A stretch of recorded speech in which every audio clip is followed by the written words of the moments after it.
गीता का 12वां उपदेश हमें सिखाता है कि असफलता के डर से प्रयास न करना सबसे बड़ी असफलता है। जो व्यक्ति डर की वजह से दोबारा प्रयास नहीं करता, वह कभी बड़ी कामयाबी हासिल नहीं कर सकता। जीवन में सबसे बड़ी कामयाबी एक ऐसे ताले में बंद होती है जो 5 चाबियों से खुलती है: सकारात्मक सोच, एकाग्रता, सच्ची लगन, दृढ़ संकल्प और निरंतर प्रयास। क्रोध से भ्रम पैदा होता है और भ्रम से बुद्धि व्यग्र हो जाती है। जब बुद्धि व्यग्र हो जाती है तब तर्क का नाश हो जाता है, और जब तर्क नष्ट हो जाता है तब व्यक्ति का अंत हो जाता है। इसलिए क्रोध से हमेशा दूर रहो, क्योंकि यह सोचने की शक्ति को नष्ट कर देता है। जो व्यक्ति क्रोध में जीता है वह सही फैसले नहीं ले पाता और उसकी जिंदगी बर्बाद हो जाती है। श्री कृष्ण गीता में कहते हैं, हे अर्जुन, तुम सिर्फ कर्म करने के अधिकारी हो, फल पर तुम्हारा अधिकार नहीं है। इसीलिए फल की लालसा के बिना कर्म करो, तभी आप सच्चे अर्थों में कर्म फल के पात्र बनोगे। अगर आप लालच और फल की इच्छा से कर्म करते हो तो वह कभी आपकी उम्मीदों पर खरा नहीं उतरेगा। सच्चा कर्म वह है जो निस्वार्थ भाव से किया जाए, बिना किसी अपेक्षा के। मनुष्य का मन परिवर्तनशील होता है। हमारी सोचने की शक्ति और आदतें वैसे ही बनती हैं जैसे लोग और माहौल जिनमें हम समय बिताते हैं। यदि आप ऐसे लोगों के बीच रहते हैं जो नकारात्मक सोचते हैं, तो आप भी वैसा ही सोचने लगते हैं। इसलिए सकारात्मक लोगों और माहौल में रहना बहुत जरूरी है। गीता हमें सिखाती है कि बड़े लक्ष्यों को पाने के लिए सबसे पहले कल्पनाशील बनना जरूरी है। बड़े सपने देखो और उन्हें सच करने के लिए पूरी ताकत से लग जाओ। जो व्यक्ति अपने कर्म को अपने सौभाग्य और पुरस्कार के रूप में देखता है, उसे उसका फल उम्मीद से कहीं ज्यादा मिलता है। गीता का 13वां उपदेश यह है कि रिश्ते तब तक टिकते हैं जब तक उनमें मर्यादा बनी रहती है। जब कोई भी रिश्ता अपनी सीमाओं को पार कर लेता है तो उसमें सिर्फ विनाश होता है। रिश्ते तभी फलते फूलते हैं जब दोनों लोग एक दूसरे की इज्जत करते हैं, कदर करते हैं और अपनी लिमिट्स को पार नहीं करते। जिस रिश्ते में सम्मान नहीं है, वह रिश्ता कभी नहीं टिक सकता।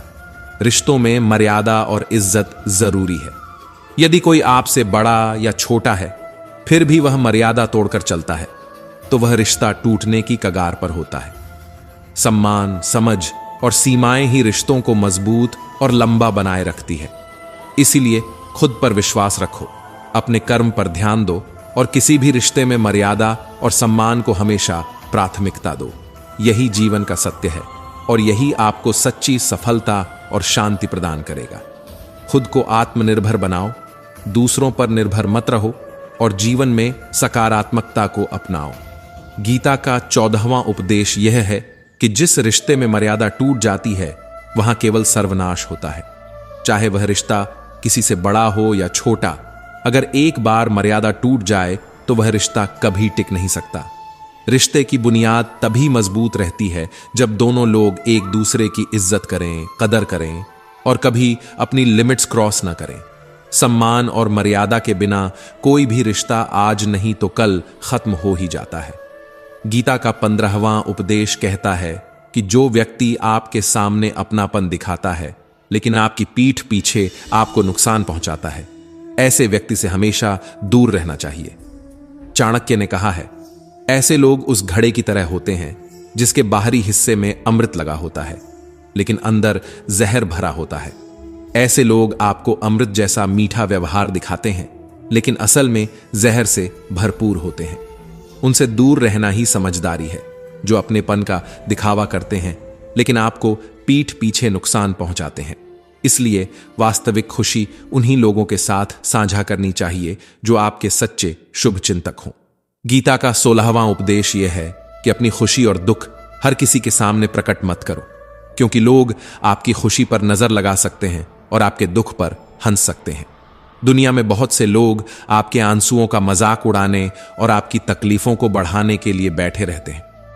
इसीलिए हर दर्द सबको मत दिखाओ। लोग हाथों में नमक लिए फिरते हैं ताकि आपके घावों पर छिड़क सकें। अपनी भावनाओं को केवल उन लोगों के साथ साझा करो जो उसे समझने की काबिलियत रखते हैं। इसीलिए जिंदगी में अकेले रहना सीखो, क्योंकि यह जीवन यात्रा अकेले ही शुरू होती है और अकेले ही समाप्त होती है। गीता का 17वां उपदेश हमें सिखाता है कि कभी कभी नए की शुरुआत करने के लिए पुराने को पूरी तरह मिटाना पड़ता है। जैसे श्री कृष्ण ने कहा था, अधर्म बढ़ गया था और नए युग के निर्माण के लिए महायुद्ध आवश्यक था। ऐसे ही जब जीवन में चीजें पुरानी और भ्रष्ट हो जाती हैं तो उनका सर्वनाश जरूरी हो जाता है ताकि नए का नव निर्माण हो सके। पुराने से चिपके रहने से नए अवसरों के लिए रास्ता नहीं बनता। गीता का 18वां उपदेश कहता है कि जब भी आपको जिंदगी में अकेलापन महसूस हो तब इस सत्य को समझ लेना कि आप इस दुनिया में अकेले ही आए थे और अकेले ही जाओगे।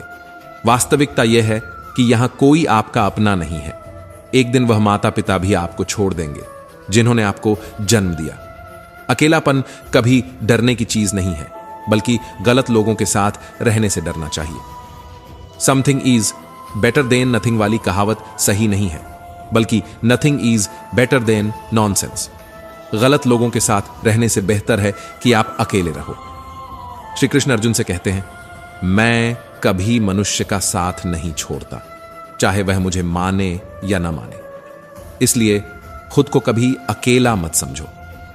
ईश्वर हमेशा आपके साथ है और किसी गलत इंसान के साथ होने से अकेले रहना कहीं ज्यादा बेहतर है। अकेलेपन से डरना और दुखी होना छोड़ दो, क्योंकि यहां कोई भी किसी का नहीं होता। अकेलेपन से डरना छोड़ो और अपने आप पर विश्वास रखो। जो लोग आपकी पीठ पीछे जहर उगलते हैं उन्हें छोड़ दो और ईश्वर पर भरोसा रखो, क्योंकि वह आपको कभी अकेला नहीं छोड़ेंगे। गीता का 19वां उपदेश यह है कि जीवन में कई बार नया शुरू करने के लिए पुराने को पूरी तरह से मिटाना पड़ता है। जब कुंती ने श्री कृष्ण से पूछा, हे कृष्ण, तुमने इतना बड़ा महायुद्ध क्यों करवाया? तो श्री कृष्ण ने जवाब दिया कि अधर्म बहुत बढ़ गया था और इस अधर्म का पूर्ण नाश करने के लिए एक नए युग का आगमन आवश्यक था। जब कोई महल पूरी तरह से भंगार हो जाता है तो उसे तोड़कर ही नए सिरे से निर्माण होता है। उसी तरह अगर आपके जीवन में कुछ नया करना है तो पुराने को मिटाना बहुत जरूरी है। अपने जीवन में कभी भी आलस्य और अवशेषों को अपने साथ लेकर मत चलो, क्योंकि यह आपका उत्थान रोकता है। गीता का 20वां उपदेश हमें सिखाता है कि कभी भी अपने धन, पद और बल का अभिमान नहीं करना चाहिए। दुर्योधन को इस बात का बहुत गर्व था कि उसके पास भीष्म पितामह, द्रोणाचार्य और कर्ण जैसे महान योद्धा हैं। वह सोचता था कि वह पांडवों को यूं ही मसल देगा। उसकी धन और शक्ति का अभिमान उसके सर्वनाश का कारण बना। जो लोग अपने पैसे के अहंकार में दूसरों को नीचा दिखाते हैं या चोट पहुंचाते हैं, एक दिन उनकी वही गलती उनका सर्वनाश कर देती है। इसलिए जीवन में चाहे आप कितने भी सफल हो जाएं या कितने बड़े इंसान बन जाएं, अभिमान कभी मत दिखाओ। याद रखें, सच्ची महानता तब होती है जब आप अपनी सफलताओं पर गर्व नहीं करते, बल्कि दूसरों के प्रति नम्रता और सहानुभूति दिखाते हैं। आपकी असली ताकत आपके अहंकार में नहीं, बल्कि आपकी विनम्रता में है। इसीलिए अपनी सफलता को साझा करें, लेकिन कभी भी किसी को नीचा दिखाने का प्रयास न करें। जीवन में नम्रता और सादगी को अपनाएं, क्योंकि यही आपके व्यक्तित्व को और भी शानदार बनाते हैं। आपकी पहचान आपके कर्मों से बनती है, आपके अभिमान से नहीं। गीता का 21वां उपदेश। श्री कृष्ण अर्जुन से कहते हैं, हे अर्जुन, मृत्यु जीवन का अटल सत्य है, जिसे कुछ समय के लिए टाला तो जा सकता है, किंतु झूठा साबित नहीं किया जा सकता। यह शरीर तो मात्र किराए के घर की भांति है, जहां हम कुछ समय के मेहमान हैं। शरीर नश्वर है, परंतु आत्मा अमर है। जो होना निश्चित है उसे कोई टाल नहीं सकता, और जो होना ही नहीं है उसके बारे में शोक व चिंता करना केवल स्वयं की परेशानियों को बढ़ाने के समान है। जो जन्म लेता है उसकी मृत्यु निश्चित है, और जो मरता है उसका पुनः जन्म लेना भी उतना ही निश्चित है। इसलिए जो अटल सत्य है उसके बारे में शोक नहीं करना चाहिए।